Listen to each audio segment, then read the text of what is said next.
Next, we're going to look at the hard seal end cap here, and we can see the jacking bolts sticking through here. One thing to point out, those jacking bolts are actually mating on this surface right here. When we torque those bolts evenly, that's what's making the metal-to-metal seal between here and the cylinder. So that's why it's very critical to get these things torqued in a certain pattern here, so we don't caulk that seal head, so we don't get a seal that's going to be leaking over here.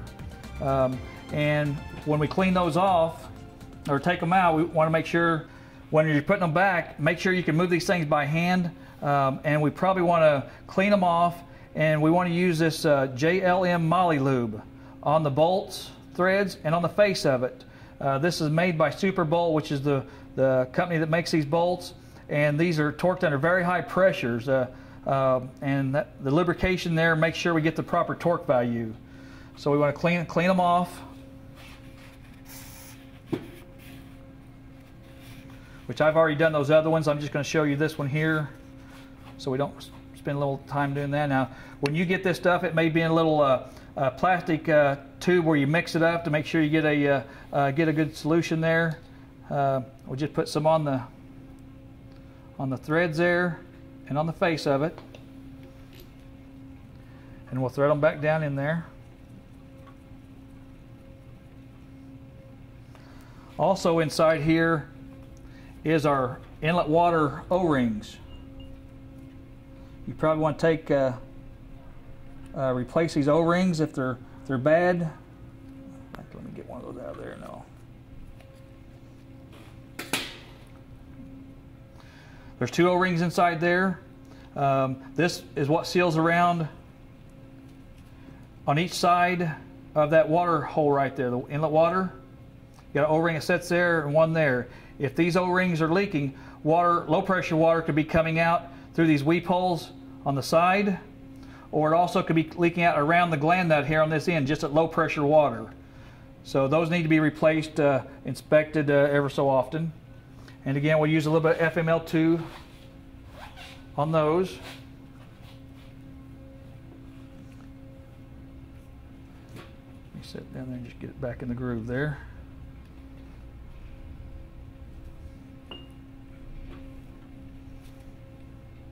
Okay, and then we're going to drop the seal head inside there. Drop it in with the small side going down.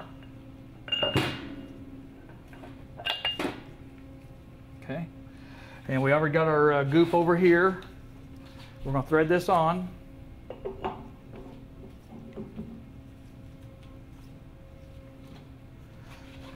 Now, these have 2 sets of threads on there, so if you know which side your fitting came out over here at the very end, sometimes it's helpful to get that back on, but if not, it's no big deal as long as you can get your inlet water connection over here. So what we want to do is bottom this all the way out, and if you need to, you can use your star tool.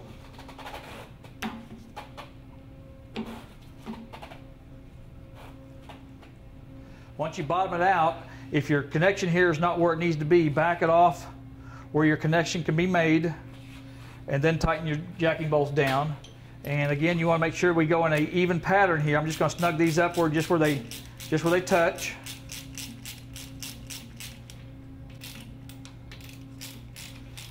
Just want to go in a crossing pattern to make sure they get snugged up evenly, because we don't want any caulking of the seal head as it goes in there.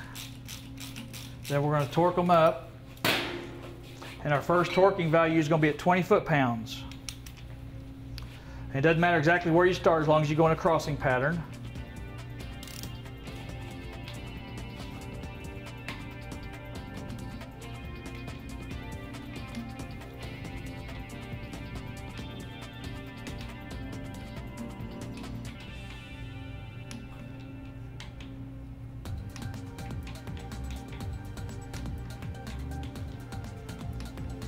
And once you get them in a crossing pattern at 20, then we'll go up to 70. And once you get them in a crossing pattern, just go around them again in a clockwise position. Just make sure some hadn't backed off or loosened up, or if you missed any. Sometimes they'll loosen up just a little bit as you get them all done. You go back over and make sure they're there.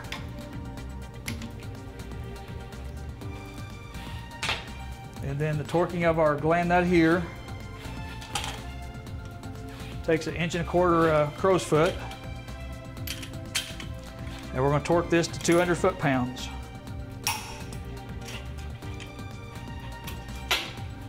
And then we'd be ready to put our proc switch back in. Very critical, make sure you don't leave your proc switch out. You might even want to do this after you get your hydraulic seal back in place, just to make sure. This one here is a dry unit, so I'm not too concerned about it, but out in the field, you definitely want to make sure you get it back in position there. Connect our high pressure water and start it up. I usually start them up at low pressure and let it cycle to make sure everything's working good. Watch it for maybe 3 or 4 minutes, check your weep holes. Then go to high pressure, check your weep hole, make sure nothing's leaking. Check for heat. If there's heat in this area right here, your discharge check valve could be a problem. If this head nut here is getting hot, then the inlet check valve where that little ball was, that could be the problem. And again, if we're leaking water down here, it's our high pressure seal, or leaking oil, it's our oil seal. And that's how you change the PRO2 seals.